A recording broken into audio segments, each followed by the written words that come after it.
Your brand is everything. The way you walk, the way you talk, the way you look, the way you interact, and the things you've done to help others. When you get your brand right, your industry understands instantly the value that you bring to the table. You're a thought leader. You're the high achiever in the room. And you are the industry icon that everyone turns to when they need to find that way forward.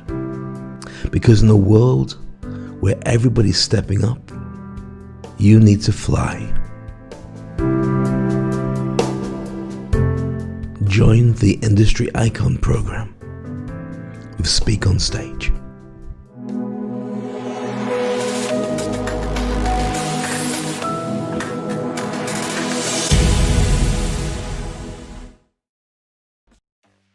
Hi, I'm Dave Crane. Welcome to Speak on Stage. I'd like to introduce to you a dear friend of mine, Kim Schofield. Kim Schofield is a CEO and founder of O2K Limited, who for many years have been driving international business right across the Middle East, oil, gas, tech, working with governments. She knows everybody. And I said to her a long time ago, why don't you start your own TV show? Why don't you broadcast, podcast? You know all the big names, get them on your show. She said, I'm not ready yet. Well, guess what? Now she's ready and she's launched Inspirational Tuesdays. And guess who she brought on as her first guest? Me. So I'm going to share this with you.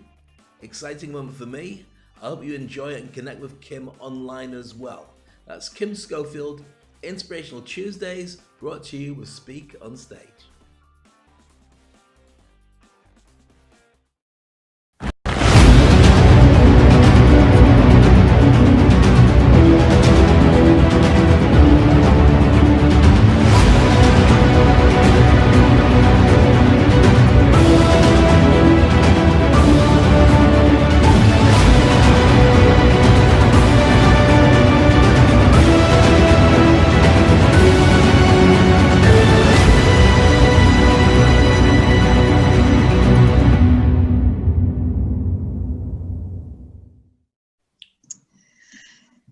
Good day, good afternoon, good morning, good evening, wherever you are in the world. My name is Kim Schofield, Managing Partner of O2K Limited, and today I am your host for Inspiration Tuesdays.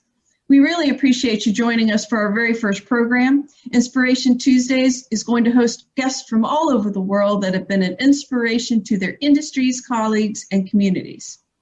Today, we are going to talk about the power of inspiration, which is a very necessary ingredient for recovery, surviving, and thriving post-2020 and COVID-19.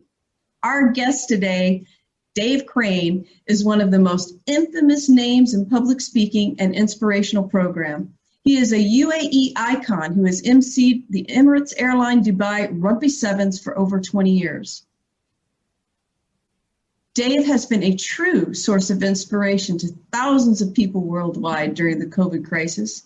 2 days after the global pandemic struck, Dave and his business partner, Anesta Verdugo, launched a brand new web TV show, The Toilet Paper Diaries.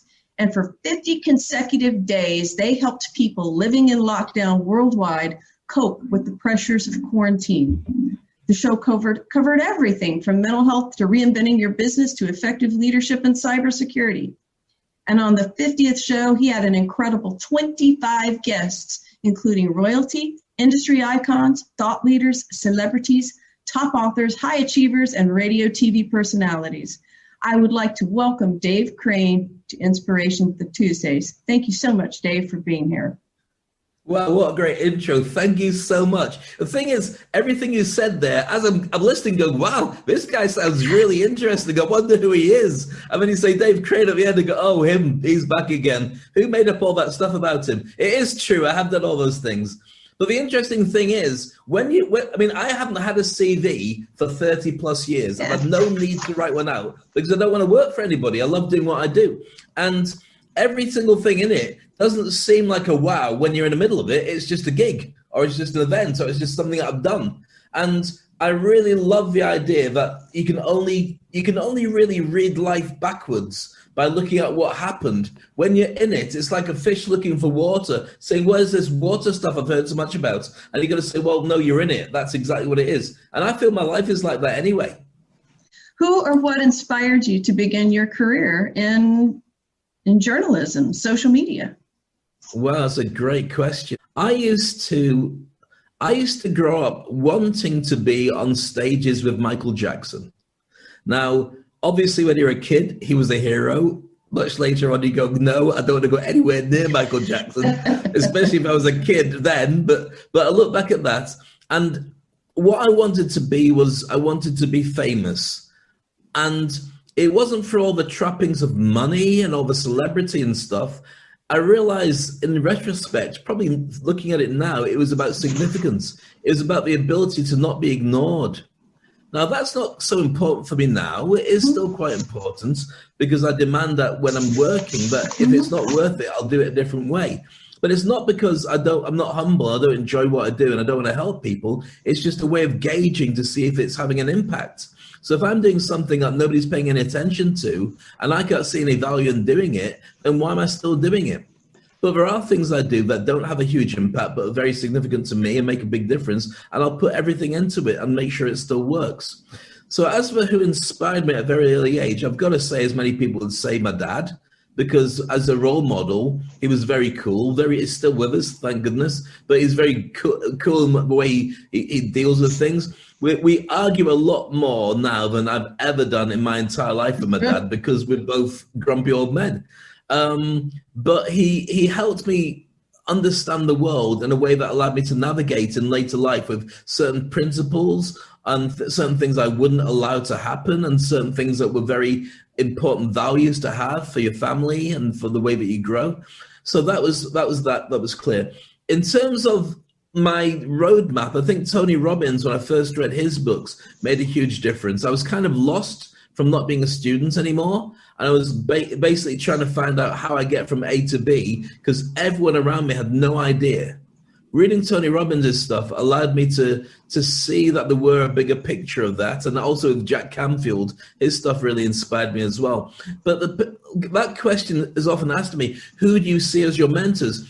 Who do you see as your inspirational guys? I don't really have any. I enjoyed their books.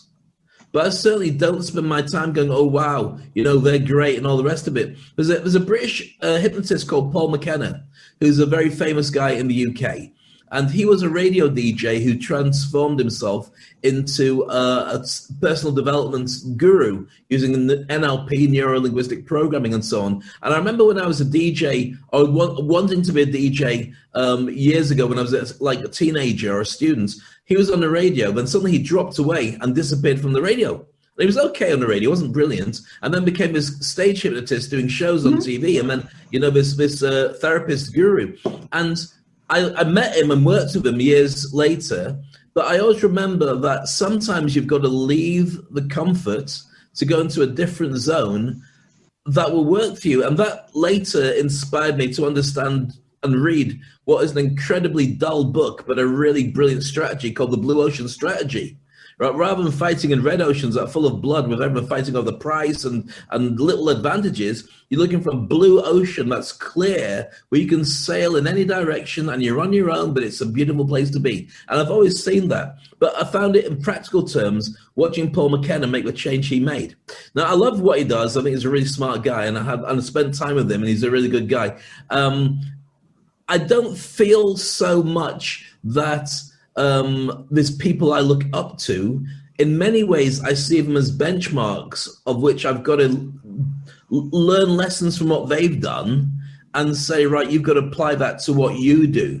But not because I want to be like them. I don't want to. I'm happy one day dying a short, fat, black, old bloke with dreadlocks that don't seem very appropriate for a man of his age, with a big smile on my face. That would be fine by me. And people might turn around and say, wow, wasn't Dave great? Or they might say, could you put that in the corner, please? I can't get to my sandwiches. I don't care. I'll be dead. But I do want it to be an inspiration for my daughter.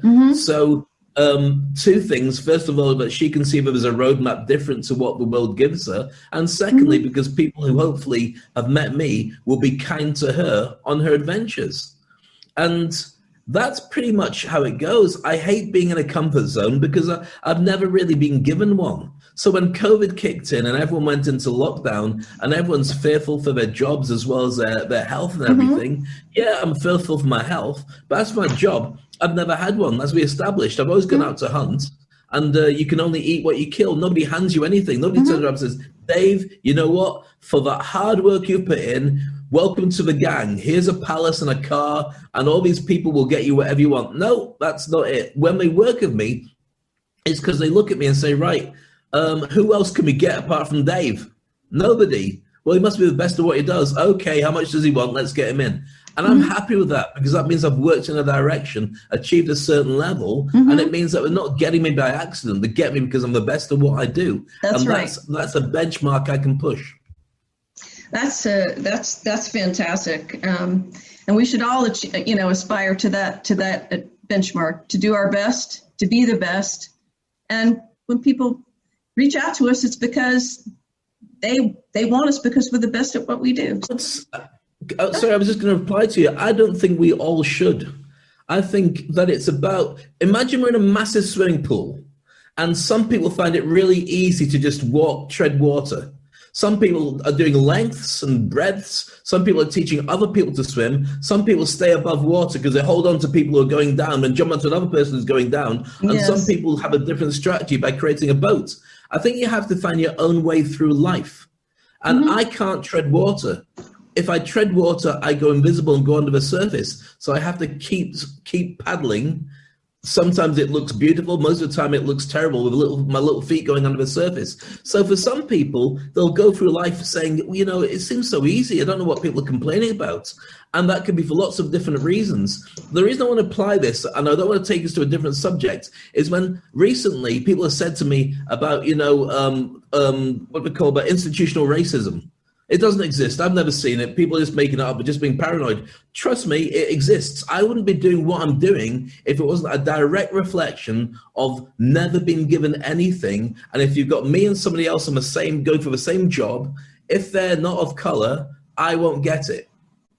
And also, I found for many years, and that's one of the reasons I left the BBC, left the UK. When I worked for the BBC, I was a freelancer for 3 years, and I was working when they needed me. I wanted to become a staff member, and I went for a number of job interviews up and down the country. Many of them were for people of color only, because I realized that I had a problem getting enough diversity into the BBC, which is good. But I found that I was a top DJ in my region. I ran a magazine. I was a qualified journalist and news reporter, and presenting on many other radio stations for charity or for community, but I still couldn't get a staff job with the BBC. And at some point I thought, what do they want from me to turn around and say, this is a big hitter? So I ended up going on a TV show called Blind Date, which is a dating game in the US. And I won the Christmas show where they said, this is the guy we've got to get on. So I won the Christmas show with 20 million people watching. When I went back in, everyone else was going, great show, well done, Dave. The BBC turned around to me and said, we can see you've got a different direction to where we are, so we're going to let you go in that direction. And they let me go. They stopped hiring me. And it was really significant for me because here's me trying to go, daddy, daddy, daddy, I'm the right guy for you. They used it as an excuse to get rid of me. I ended up leaving the UK shortly after because I was so disgruntled with the whole country because I felt that this was endemic and, again, systematic. I went to Dubai, which, as you know, it's a brown country, but it's a mixed-coloured country, something for everybody. It's everybody's out here. And I found that within 2 years of being in Dubai, I was a station manager at a radio station. They wouldn't give me a proper full-time job in the UK, but I'm running a station in one of the most exciting countries in the world because what they did was they said, oh, you think you can do it? Well, go on then. Every time I go home, I always get asked, well, what's it like being in the UAE? What's it like being a woman in the UAE?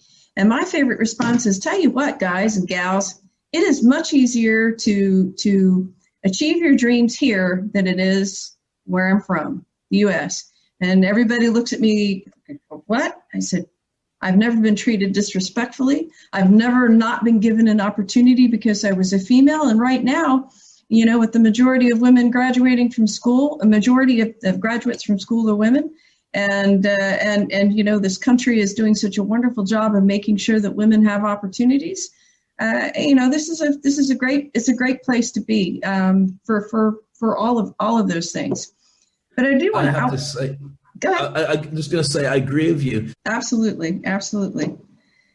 But I want to go back and ask you something, because it takes for you to pursue the career in journalism, for then to say I've had enough and go to Dubai. You get that strength. That strength didn't just happen. It happens when you're young. So you made a couple comments. You said you would like with the pursuit of your career, one of the things that's very important to you is the ability to not be ignored, and also how it's important to be able to leave your comfort zone and have your own way through life, or find your own way through life, rather.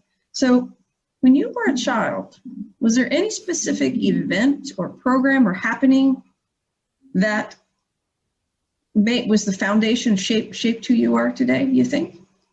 Yeah, and I didn't realize it until later on when I did a therapy session with a friend of mine. When I was about 2 years old, me and my school friends were going to play in each other's houses, as you do when you're about 2-3 years old.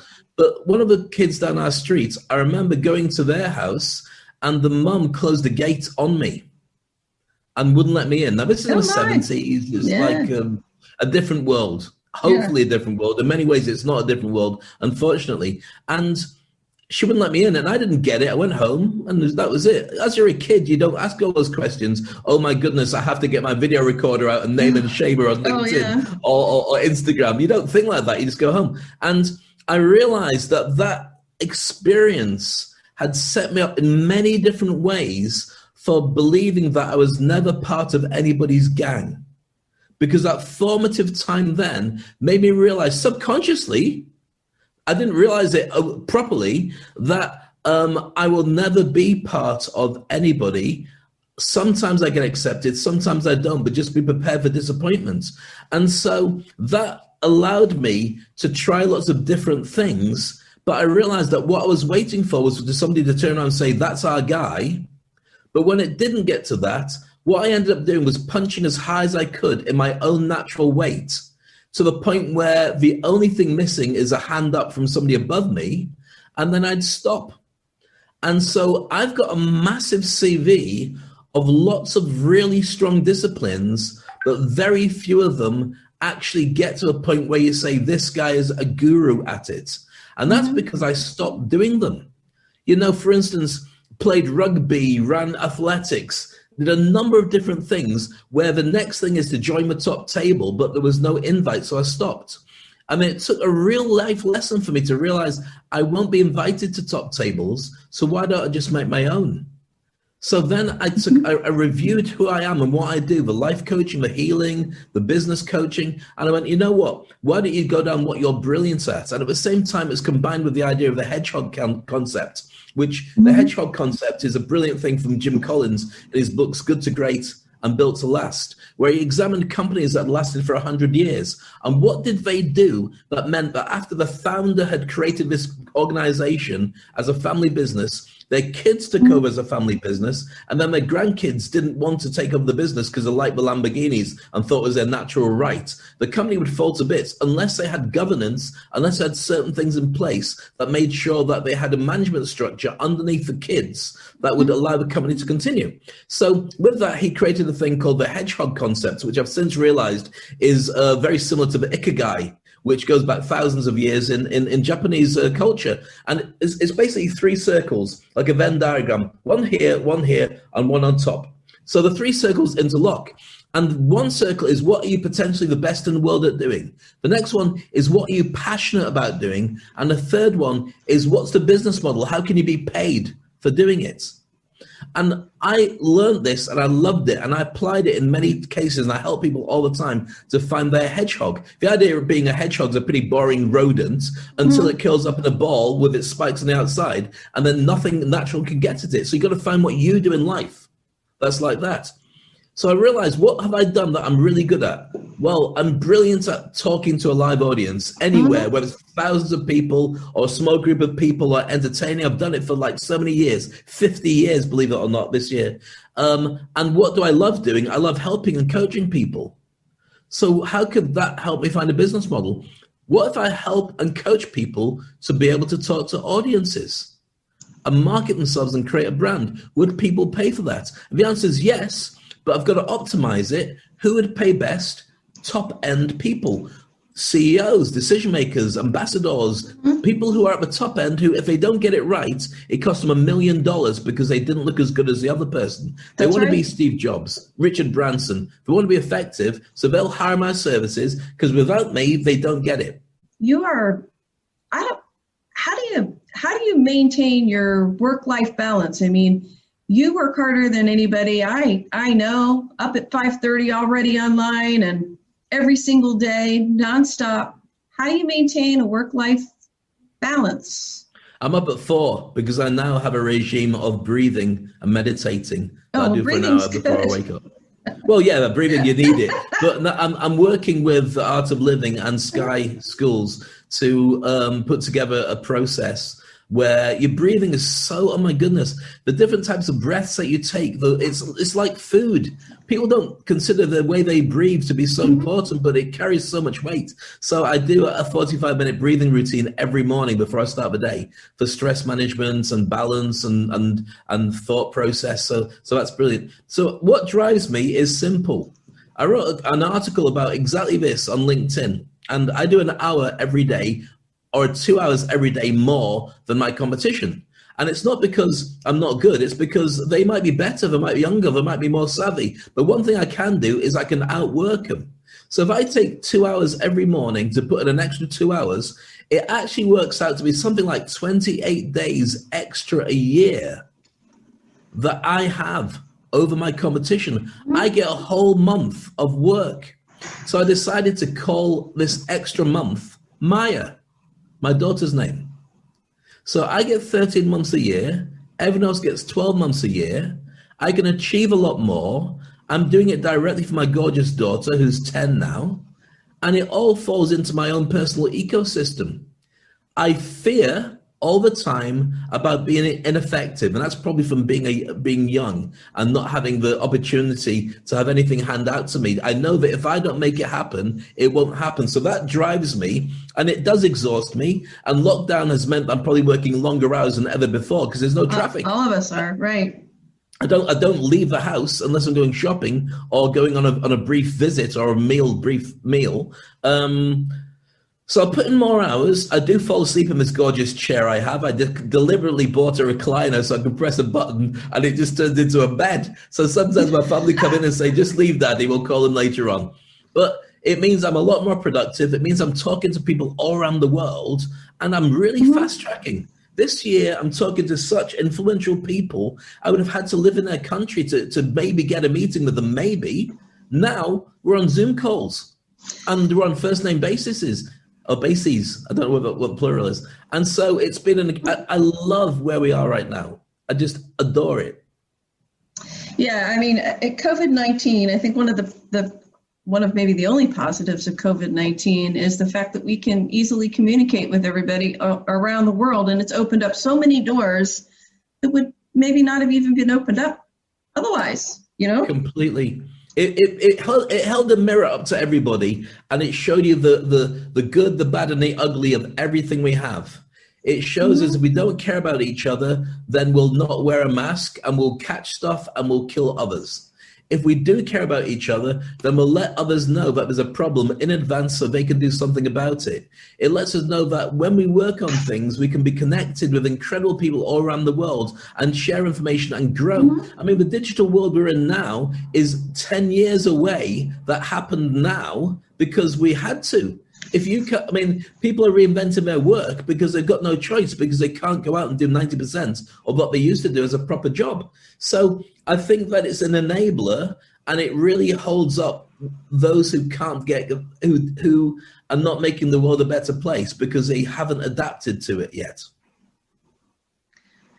That's it. That actually brings me to an interesting question. So, what role do you think inspiration plays in helping the world get back on its feet now, post-COVID-19? Inspiration, that's a brilliant question. Your questions are amazing, by the way. Here's the thing. Inspiration is like a fuel. Mm-hmm. So you need to be inspired to get to a new place. But then again, if you're in a swimming pool and you're starting to drown, inspiration doesn't play any part. Flapping your arms and legs and holding your head up does. Mm-hmm. So inspiration is like being able to put essential oils in the room while you're working. It makes it easier for you to get there and a better ride. Inspiring people, motivating people is probably going to be the vaccine to the mental health pandemic mm-hmm. that half the world is going through and doesn't know it's going through, and the other half has managed to get by because they've been too busy. So inspiration and motivation have a massive job to play. And I think that COVID brought out the best and the worst. I hope that afterwards the technology will force us to have to realize that the machines are doing a lot of the old heavy lifting we used to do. So mm-hmm. maybe humanity has got to play a new part because that has a value that can't be replaced. Well, then perhaps the role of government and inspiration is developing the strategic vision, like this country's done with 2030, to invest in education infrastructure, but infrastructure evolving education infrastructure and stay with the times, to invest in things like space, which touches everybody. Everybody benefits from the space economy. Maybe that's the role of government and inspiration. In a perfect world, it is. And the thing is, you're saying 2030, they actually have plans up to 2070. Yeah, right. Now, they do. That only works if you're not going to have disruption in the timeline of your management of the country. Well, you still... Sorry, go on. I was going to say, it's like anything. You can drive anywhere if you don't have a map and know where you're going. At least if you know where you're going, yeah, you're going to have deviations along the way, but you know what your objective is, and you know that, hey, there's the road is out ahead, so we're going to have a detour, but at least you know where you're going, and I think that's a really important thing. Well, one last question, Dave. Not everyone feels inspired, no matter what, no matter who is around them, no matter what they're surrounded by. There's just some people that just don't feel very inspired. Yeah. What advice would you give to someone who needs some inspiration in their life? Google it. Simple. That's what it's there for. If you ask better questions. So if your internal dialogue says, I'm fat and I'm old and nobody's interested in me, then you've got rubbish internal dialogue. Ask yourself a better question. What can I do to feel younger? What can I do to lose weight? How can I interact with people better? Because your brain's a supercomputer. Artificial intelligence is not there by accident. It's trying to reproduce what we do naturally, and we still do it better. So when you ask yourself better questions, your brain goes, oh, okay, different question. How can I lose weight? Let's Google it. Lose weight by doing this and this and this. And what can I do to inspire it? Maybe I can do some videos and share with people my journey. And maybe I can connect with some, and it starts coming up with brilliant ideas. So you ask better questions. The way that we make ourselves better is, first of all, in business, always remembering it's not about them, it's about us. What's in it for them? Don't care about what's going on for you. Nobody cares what's good for us. That's right. They care what's in it for them. So have that as a metric and always keep pushing it. Get out of your comfort zone, take more risks than ever before. Remember that, even like whenever I stopped reading inspirational books about 15 years ago. And the reason I stopped reading them is because my brain was saturated with the amount that I'd already read. All people do is regurgitate the same stuff anyway. So when I say, I won't mention names because it's unfair, but some of the latest gurus who come up with something, people go, wow, have you ever seen that? I went, yeah, Jim Rohn talked about that, and Earl Nightingale talked about that, and Norman Vincent Peale talked about that 100 years ago. It's just being regurgitated for a new audience, like rap music and disco music, were taken from stuff that happened from before, and house music was taken from disco music and so on. And so it does go full circle. What I would say is make motivation and inspiration part of your diet and read on a regular basis. Music's good, but you know what? It's there, it's done. Read talking books if you can't read a physical book. Get Blinkist or one of these apps that allows you to, in 15 minutes, read a brilliant book. Go onto Google. I've been reading some incredible books recently. One of them is by Daniel Priestley. And I'm going to throw some numbers at you because they're really inspirational. And these are things that people should write down. 7, 11, and 4. I'm going to give you 2 sets of numbers. First one is 7, 11, and 4. Do you know what these numbers are? To get somebody to know, like, and trust you, they have to spend 7 hours in your company, have 11 different interactions with you, and 4 different places where they met you. That's online and offline. Reading your material, chatting to you, seeing you being interviewed, 11 different, isn't that interesting? That is a very interesting fact, yes. And 4 different places. So if all you do is LinkedIn and you don't do anything else and you don't meet people and you don't get interviewed, then that's only one place. You need 4 different places. Another set of numbers I'm going to give you is 50, 12, 10, and 2. 50 leads turns into 12 appointments, which then turns into 10 sales presentations, which turns into 2 closed deals. Yep, that does sound about right. So with these numbers in hand, these actually come from Daniel Priestley, who in his book Oversubscribed talks about this as well as other things. Now, I want to read his book. I will read his book, but I don't have a lot of time. So I went on Google and I went on YouTube and I put oversubscribed, an explanation or explainer. And in 5 minutes, somebody had done a whiteboard animation of the best bits of his book. So I got that, and I thought, that's wonderful. I need more than that. So I went and I saw a 45-minute presentation he gave at some stage in London, and he explained all these things. So within an hour, I now have a new metric for my business. If, like many people, you go, oh, the sales aren't happening. No, the sales are happening. You just need to look at the 50, 12, 10, 2, and get 10 times the amount of leads. Yeah, exactly right.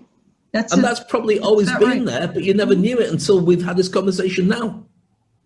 Yeah. It's not saying you never knew, you clearly knew, but people who are watching might not know those numbers. So motivation is different for everybody. Some people are inspired by staring out the window or doing yoga or meditation. Some people are inspired by music. Some people are inspired by wealth. Some people are inspired by just feeling happier. No problem. They all work. You got to eat. Remember that. That's right. That's right. You got to eat. So find the right balance for you, your work-life balance. Start off with a life wheel, Google that, and then find what you need to do to supply that. Ask better questions. If my health is rubbish, what do I need to do to improve my health? And then keep asking questions all the way down until you get your answers. Well, fantastic, Dave. Is there anything else you'd like to add or answer that I didn't ask? No, I just wanted to say that I love your series. I think it's a brilliant thing to do. I love having chatted with you in the past. You've got a wealth of knowledge and you've got a wealth of incredible guests and friends through your time working in business. I can't wait to see who you've got lined up in future episodes. And I think anybody watching your show will not only have an incredible treat, inspiration, motivation, and great business knowledge, but also they should share that with other people because it will change their lives. So congratulations on your show. I love it, and I'm a fan. Well, thank you so much. That means a lot to me, especially coming from you. Now, how can other people find you if they want to reach out? Google Dave Crane. The fastest answer is that. The slightly longer answer is connect with me on LinkedIn because most of my content goes out there. Subscribe to me on YouTube. Go to SpeakOnstage.com if you want to learn how to speak and communicate better. And if you want to work with me, go to bookdavecrane.com. And then you'll find me. But just basically Googling Dave Crane. Don't go for David Crane, because that's the guy who wrote Friends. Go for Dave Crane, and then you'll find me. And you'll always be able to tell because I look a bit like this. So there's plenty of stuff out there.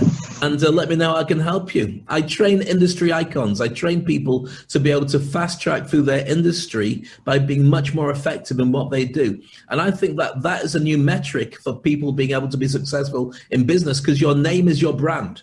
So therefore, if you want your business to be more successful in a busy marketplace where you've got 7 billion people, let's face it, not the location anymore, but what you can find online, you better have a reputation and be a person of influence, again from Daniel Priestley, a key person of influence who, when they find you, they can say, wow, this person's put the time in, they've got the success, and they can deliver.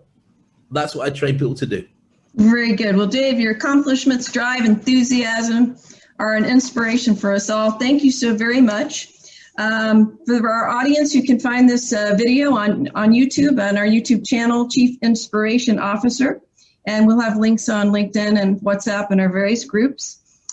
Please stay tuned for our next episode, the 6th of January. We will welcome Francesco Rulli, Chief Executive Officer of Carlo, a philanthropist who has raised millions of dollars and leveraged social platforms to connect over 55,000 female students in Afghanistan to the World Wide Web. He will join us on the next program. Thank you. This is Kim Schofield. Thank you very much. Have the very happiest of holidays and all the best for a healthy, prosperous, and COVID-free New Year's. And just remember what Dave said. He said, inspiration is the vaccine for the mental health issues post-COVID-19. Thank you very much. Have an awesome day.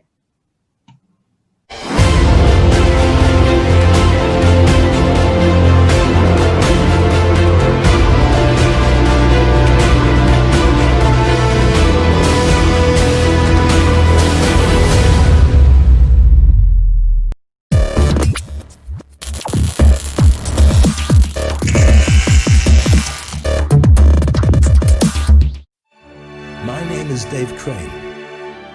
For many years, the biggest fear of most people was to stand up in front of a live audience, speak, communicate, and motivate, and get people to like your brand, your services, and your products.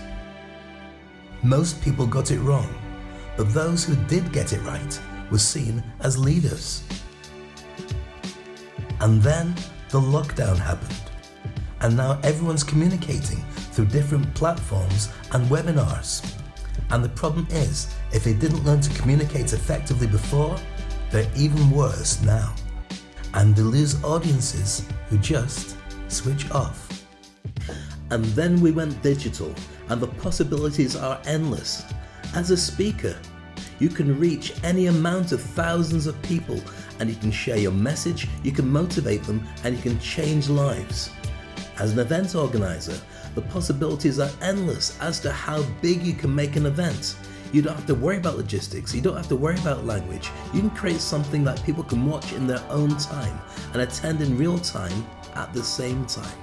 As a corporate decision maker and as the owner of a business, you can create your message, you can create a niche, you can get the people from your industry to work with you and make your tribe defined very simply just by putting it online.